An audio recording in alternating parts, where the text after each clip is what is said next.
Okay, so till now we have seen what is constant satisfaction problem.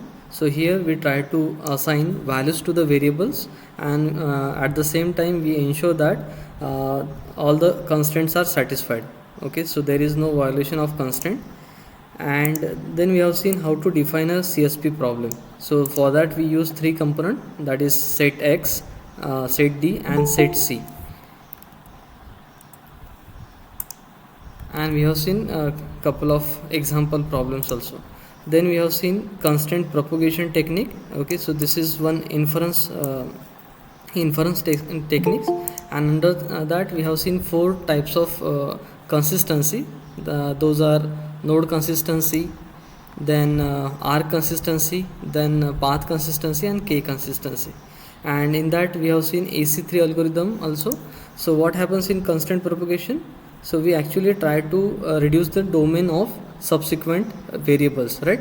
So that because of that, what happens, the number of options for next variable will reduce, right? So that because of that our search will become narrow. Okay, so we can find out the solution in that reduced tree. Okay, so that was the use of this constraint propagation. Today we are going to cover this backtracking search algorithm, and tomorrow we are going to finish this unit. Okay, so let us see. First we are going to see a concept called assignment. Okay, so don't worry, this is not the assignment that you have to do. This is a concept from AI, okay, especially related to CSP. Okay, what do you mean by assignment? So when you assign values to the variable, that process is known as assignment. Okay, so each state in CSP is defined by an assignment of values to some or all variables. Okay, so in a search tree, okay, so assignment means this value, variable and value pair. Okay, so each state is defined by an assignment of values to some or all the variables. Okay,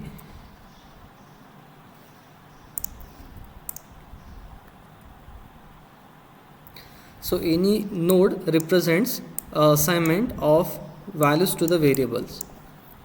An assignment that does not violate any constraint is called consistent or legal assignment. Okay, so if we satisfy all the constraint, then we can say that that assignment is consistent assignment.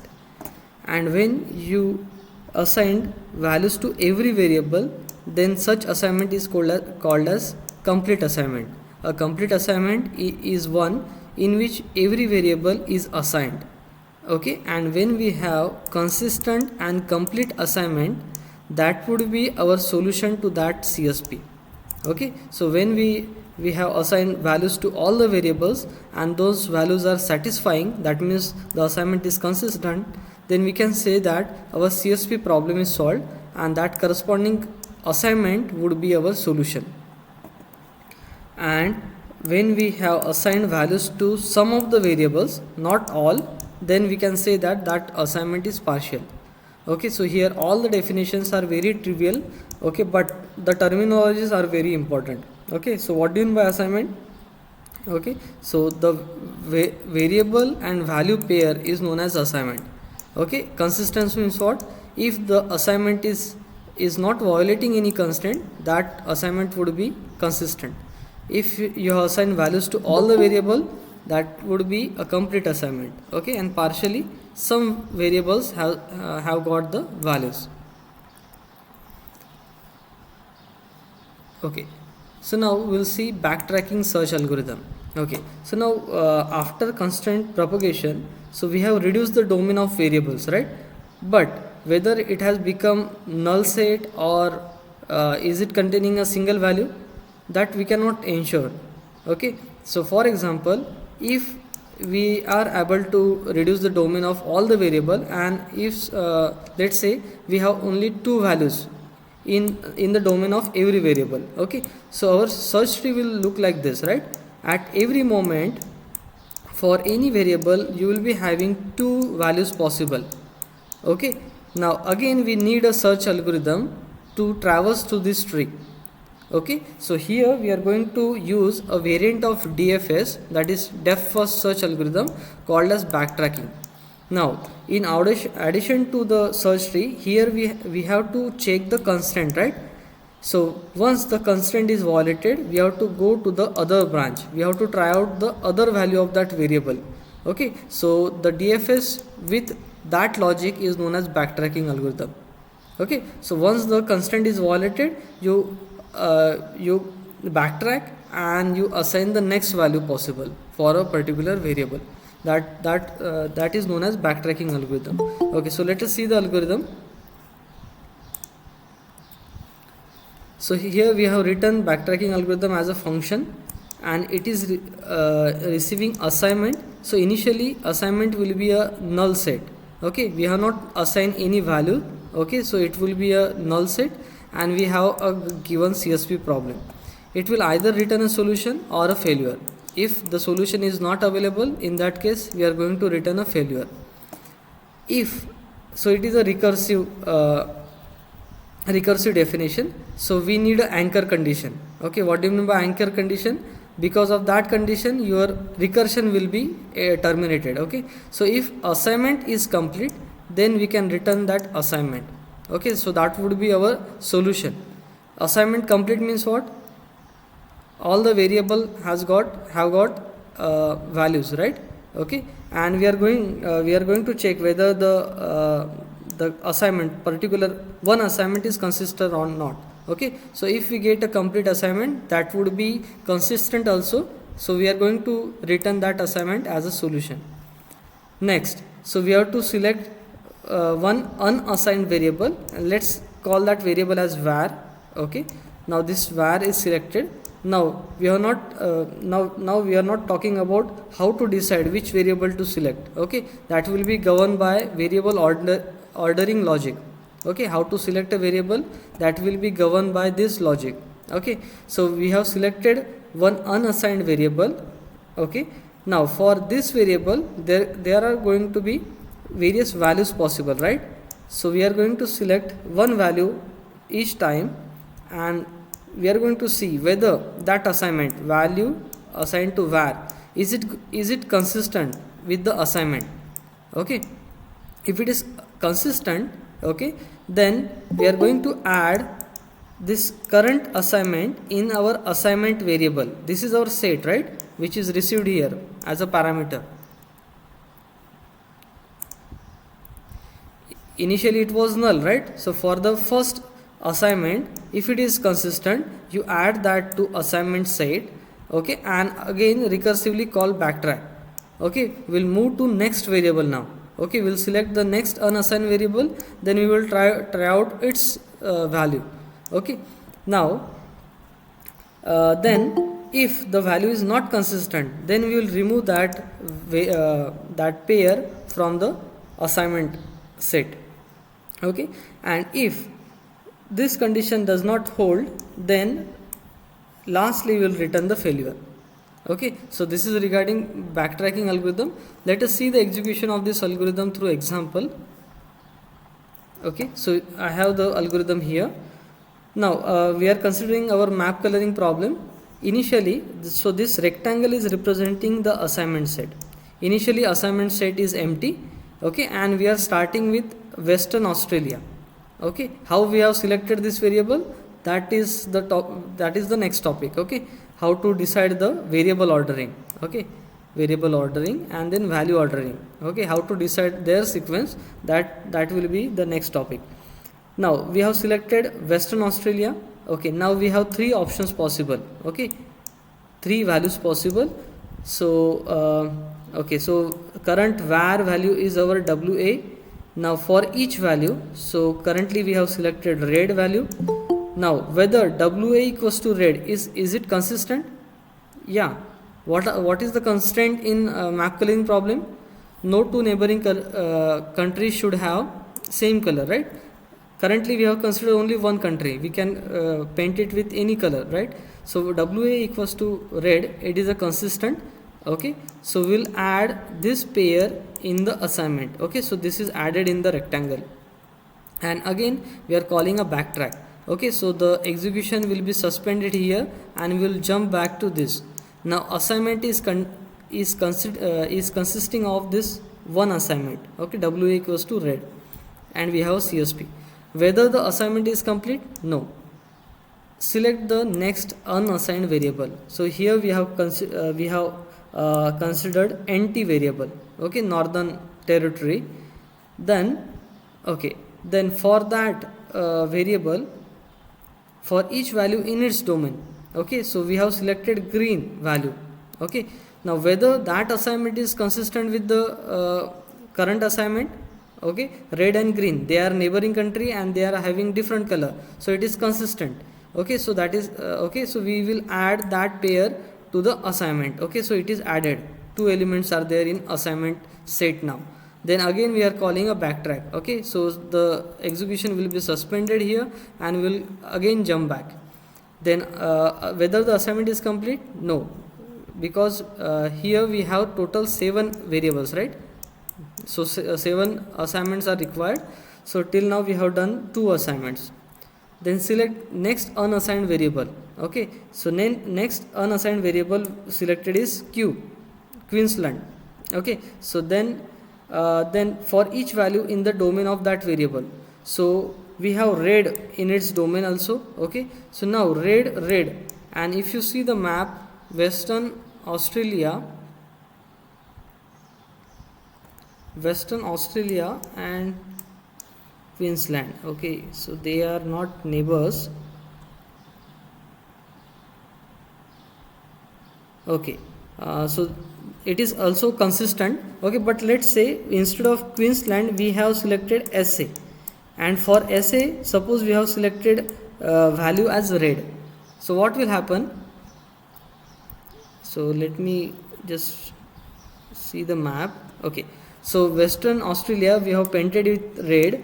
For NT we have selected green, I think, and for SA we have selected red. Now this is constraint violation, right? So we have to remove that. Okay, so we'll remove that and we will terminate that branch there itself.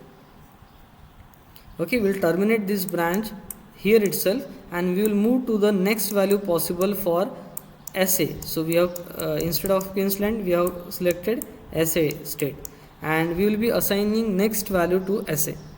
So that is the working of backtracking. Okay, so this is not consistent, you remove that and you go with the next value. Okay, so this is about backtracking such algorithm. So any doubt here? So if we cannot assign assignment, okay, at last, okay, return statement will be executed. Okay, because there is no unassigned variable. Okay, everything is exhausted, so we will return the failure. So this is all about backtracking algorithm. Let me copy the map.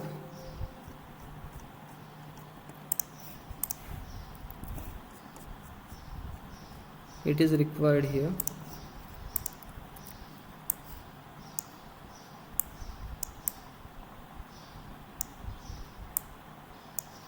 Okay, now in this algorithm we are not answered about 3 questions.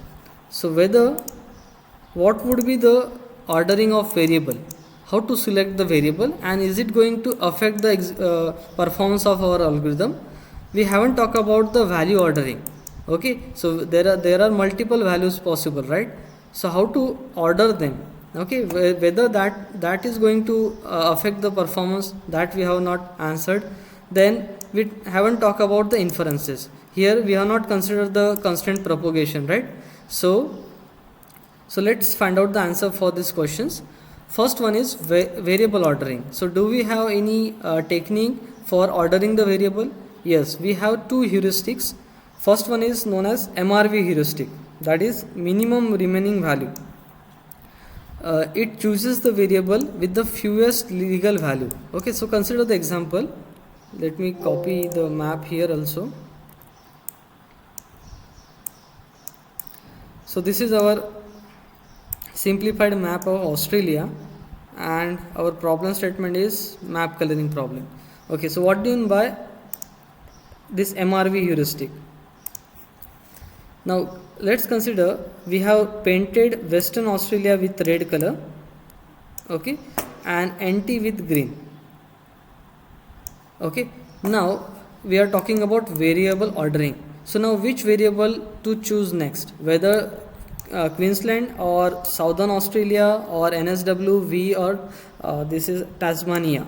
Okay, so which variable to choose next? Now this, according to this heuristic, you choose a variable with the fewest legal values possible.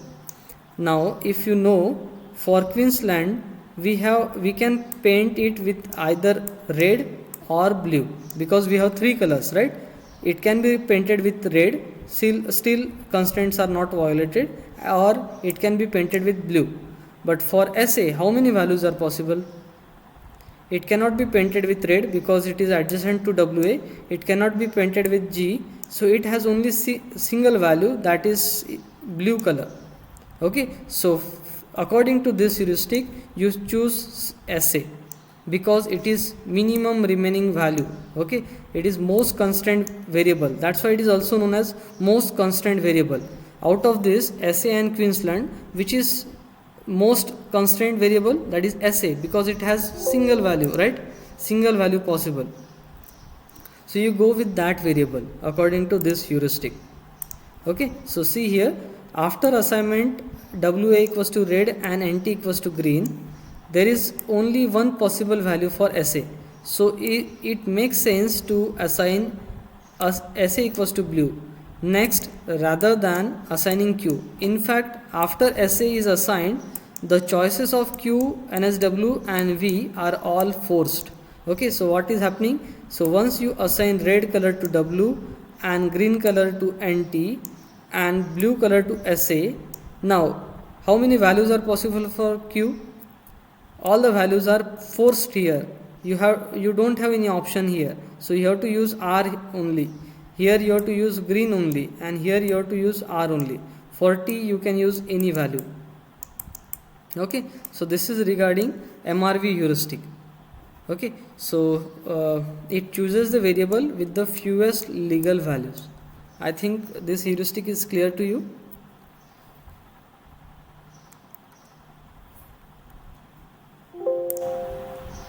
Okay, so let me copy the map here also.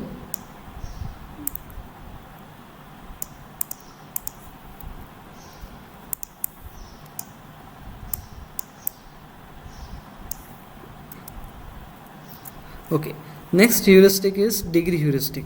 Okay, there are some cases where MRV heuristic fails. Best example is when we have not selected any variable. Now what is the domain of all these variables? Can you tell me the domain of these variables?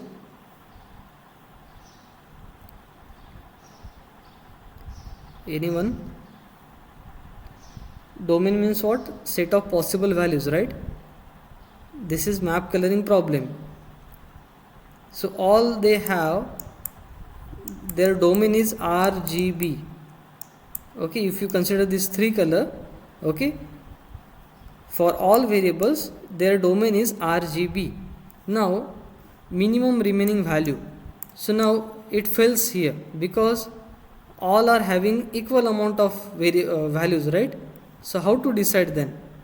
So there you can use degree heuristic. It selects the variable that is involved in the largest number of constraints on other unassigned variables. Okay, so select the variable that is involved in the largest number of constraints.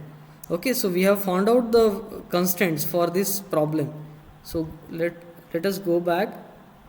Yeah, so we have found out this 9 constraint here.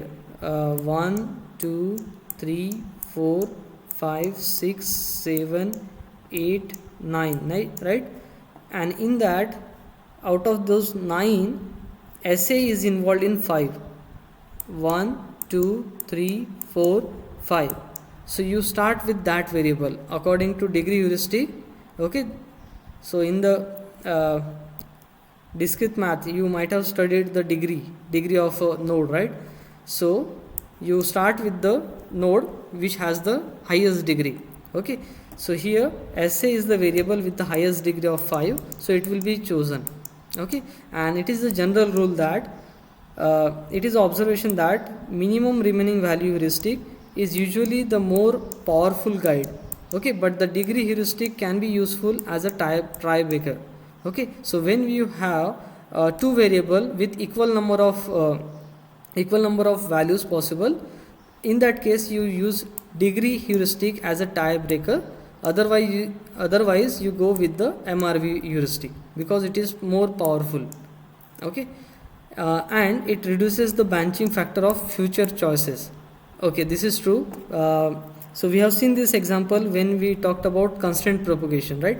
So when we assign any value to SA, if you propagate that, okay, so initially WA can have three values. Let me write that. So WA can have three values, and three values. Okay, now if you assign, okay, if you use degree heuristic and color SA, now the one color is gone. Okay, now before for WA the branching factor was 3, now it will become 2. Okay, for NT also it will become 2, right? So this is about degree heuristic. Okay, so you can use the combination of these two. Okay, now next we will answer the second question. What about value ordering? Okay, so here we have one heuristic called as list constraining value. Okay, so for that also we are going to use same example.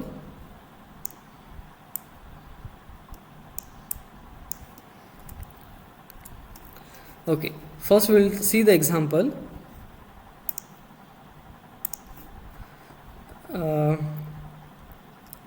Yeah, okay, so consider we have assigned, now we want to order the values. Okay, so we have assigned red color to WA and green color to NT. Now for Q we have two options possible, B and R. Now if you go with the blue, okay, so if you assign blue color to Q, now SA will not have any value possible because it cannot use red, okay, but it cannot use green and blue. Okay, so now we'll go with the red. And why? Because it is least constraining value. Okay, it is putting less constraint to the neighbors. Okay, so it prefers the value that rules out the fewest choices for the neighboring variables in the constraint graph. Okay, let me repeat. It prefers the value that rules out the fewest choices for the neighboring variables in the constraint graph. For example, we have generated the partial assignment with WA equals to red and NT equals to green, and that our next choice is for Q. Blue would be the bad choice because it eliminates the last legal value left for the Q's neighbor, that is SA.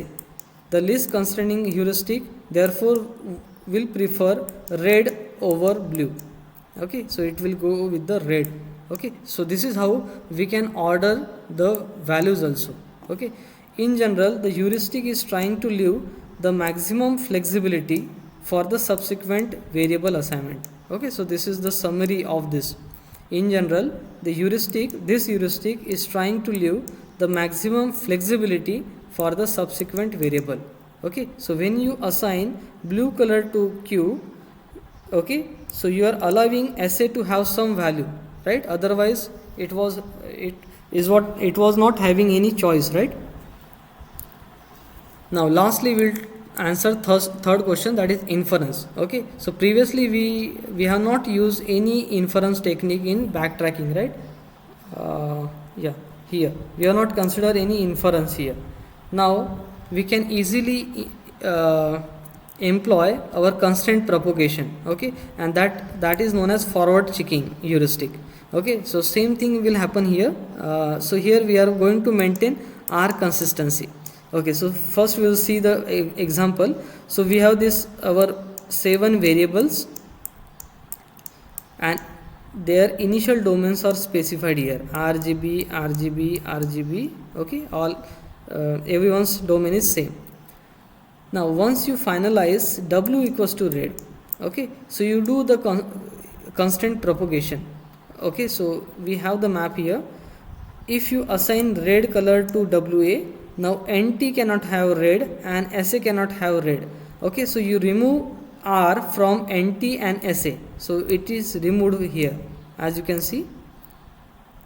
Now after Q equals to green, okay, after Q equals to green, now green cannot be assigned to NT, SA and NSW. Okay, so remove that. NT it is removed from NSW and SA.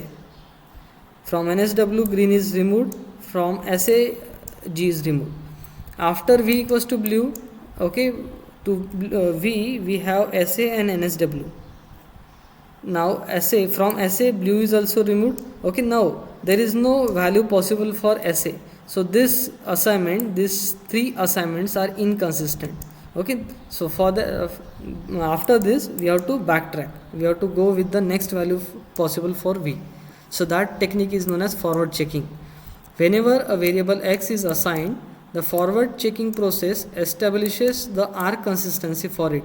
For each unassigned variable y that is connected to x by a constraint, delete from y's domain any value that is inconsistent with the value chosen for x. Okay, which is the summary of what we did now. Okay, so in this way we stop here. Any doubt? I think the working of backtracking is clear to you.